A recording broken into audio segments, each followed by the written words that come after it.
ಇದು ದ್ರೋಹ ಅಲ್ವಾ? ಕನ್ನಡಿಗರಿಗೆ ಮಾಡ್ತಕ್ಕಂಥ ದ್ರೋಹ ಅಲ್ಲ?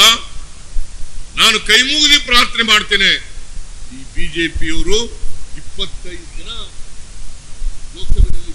ಲೋಕಸಭಾ ಸದಸ್ಯರಾಗಿದ್ದಾರೆ. 25 ಜನ, 28 ಜನರಲ್ಲಿ 25 ಜನ ಲೋಕಸಭಾ ಸದಸ್ಯರು ಬಿಜೆಪಿಯವರು.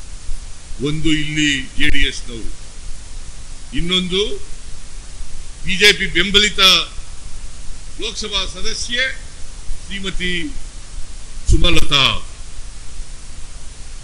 25 ಜನ ಇದ್ದೀರಲ್ಲ, ಈಗ ಬಿಜೆಪಿಯವರು ಜೆಡಿಎಸ್ನವರು ಸೇರ್ಕೊಂಡು ಇದೇ ದೇವೇಗೌಡರು ಹೇಳ್ತಾ ಇದ್ರು, ನಾನೇನಾದರೂ ಮುಂದಿನ ಜನ್ಮದಲ್ಲಿ ಹುಟ್ಟೋದಾದ್ರೆ ಮುಸಲ್ಮಾನಾಗಿ ಹುಟ್ಟಬೇಕು ಅಂತ ಹೇಳಿದವರು. ಕೋಮುವಾದಿಗಳ ಜೊತೆ ಕೈ ಜೋಡಿಸಿದ್ರು. ಯಾವುದೋ ರಾಜಕೀಯ ನಿಲುವೇನಾದ್ರು ಇದೆಯಾ? ಬದ್ಧತೆ ಏನಾದ್ರು ಇದೆಯಾ?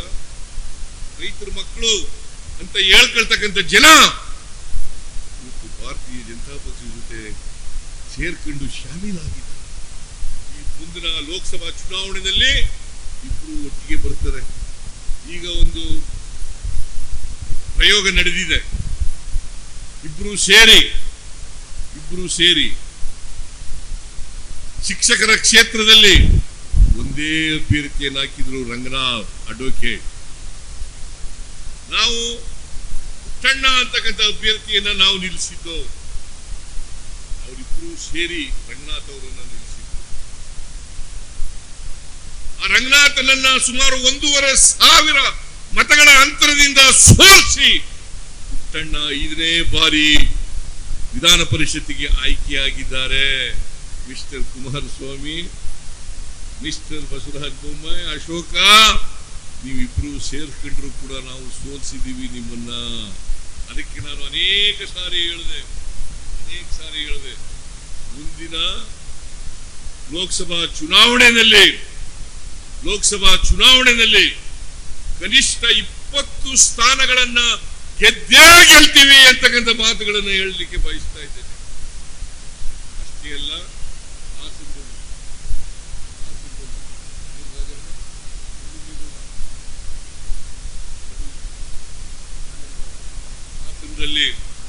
ಹಾಸನದಲ್ಲಿ ಅವರು ಯಾರನ್ನೇ ಇಬ್ರು ಜೊತೆಯಾಗಿ ಹಾಕಿ ಕ್ಯಾಂಡಿಡೇಟ್ ಅನ್ನ ಬಿಜೆಪಿ ಅವರ ನಿಂತ್ಕೊಳ್ಳಿ, ಜೆಡಿಎಸ್ ಮೋಸ್ಟ್ ಲೈಕ್ಲಿ ಜೆಡಿಎಸ್ ನವರೇ ನಿಲ್ಲದು.